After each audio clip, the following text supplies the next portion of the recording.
নমস্কার বন্ধুরা, শুভ রথযাত্রা। তো রথযাত্রা উপলক্ষে আমরা তো নানান রকম খাবার তৈরি করি এবং খাই, এবং মেলাতে গিয়েও অনেক রকম খাবার খাই।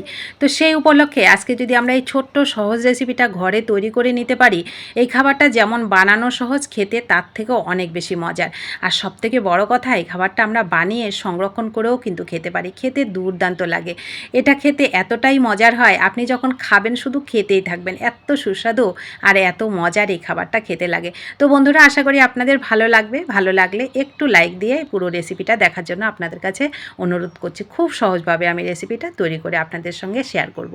তো দেখুন, এখানে আমি 1 বাটি আটা, 1 বাটি ময়দা নিলাম। আপনারা যে কোনো একটা নিতে পারেন। তো এখানে 2 থেকে আড়াই চামচ সাদা তেল নিলাম। আপনারা ঘি কিংবা বাটারও নিতে পারেন। একটুখানি 1 চামচ মতন কালো জিরা হাতে ম্যাশ করে এর মধ্যে দিলাম।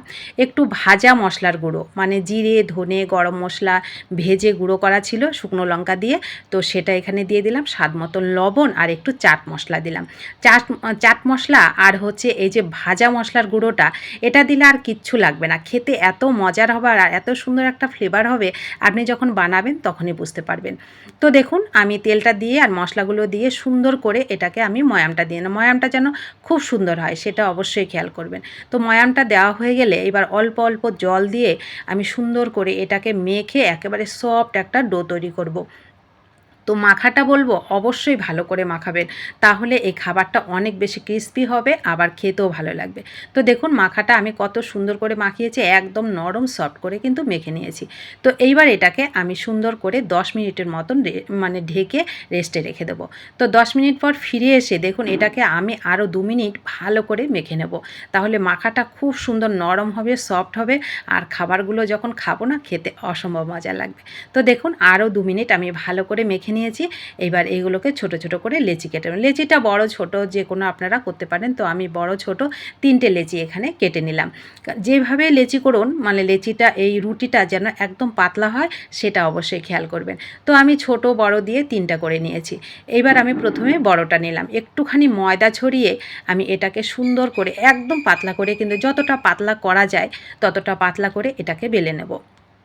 তো দেখুন, বেলা হয়ে গেল। এবার একটা ছুরি নিয়ে আমি এটাকে একদম ছোট ছোট করে চৌকো করে পিস করে এটাকে কেটে নেব। একটু ছোট করে পিস করব। আপনারা যদি একটু বড় করে বানাতে চান সেক্ষেত্রে বড় করেও বানাতে পারেন। আবার এইটাকে আপনারা নিমকির মতনও নিমকির শেপে কেটে সেগুলোকেও ভেজে নিতে পারেন, যেমন আপনাদের পছন্দের। কিন্তু এরকম করে একটু তৈরি করলে দেখতেও ভালো লাগে, আবার খেতেও কিন্তু দারুণ লাগে। তো দেখুন, শেপটা হয়তো অনেকে জানেন, যারা জানেন না তারা একটুখানি দেখে নেবেন, তাহলে বুঝতে পারবেন। 2 মাথা একদম 2 পাশে 2 মাথা উল্টো করে একটুখানি মুড়ে দিলেই কিন্তু খুব সুন্দর শেপটা তৈরি হয়ে যায়, আর দেখতেও ভালো লাগে কিন্তু এই শেপটা। তো দেখুন, খুব সুন্দর করে ছোট ছোট করে আমি এগুলোকে তৈরি করে নিচ্ছি। আর তৈরিটাও কিন্তু খুব সহজে হয়ে যায়, তেমন কোনো সময়ও লাগে না, আর উপকরণও কিন্তু তেমন কিছু লাগে না। ঘরে থাকা মাত্র 2টো উপকরণে এটা কিন্তু খুব সহজে তৈরি করে নেওয়া যায়।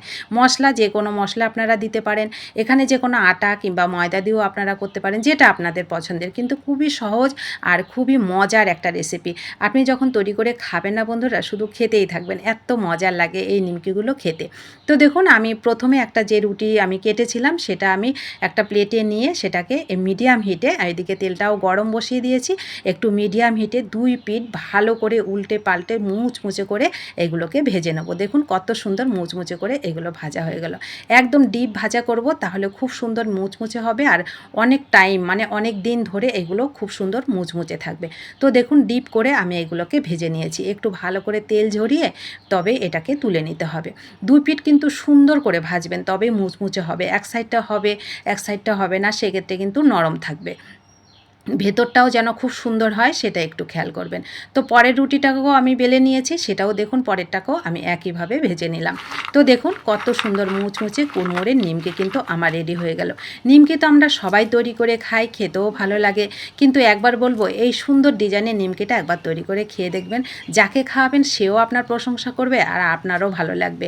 আর আপনি এই নিমকিগুলো খুব সহজে যেমন তৈরিও করে নিতে পারবেন, আবার কিন্তু এগুলোকে অনেক দিন সংরক্ষণ করেও খেতে পারবেন। এগুলো খেতে দারুণ লাগে। কোনো দিকে যাওয়ার সময়, ঘুরতে যাওয়ার সময় এই নিমকিগুলো এইভাবে তৈরি করে নিয়ে যাবেন, দেখবেন অনেক মজা করে খেতে পারবেন। তো কেমন লাগলো অবশ্যই কমেন্ট করবেন। ভালো লাগলে লাইক, শেয়ার, সাবস্ক্রাইব করে প্লিজ আমার পাশে থাকবেন নতুন বন্ধু হলে। আর যারা পাশে আছেন তাদেরকে আমার অসংখ্য অসংখ্য ধন্যবাদ ও ভালোবাসা।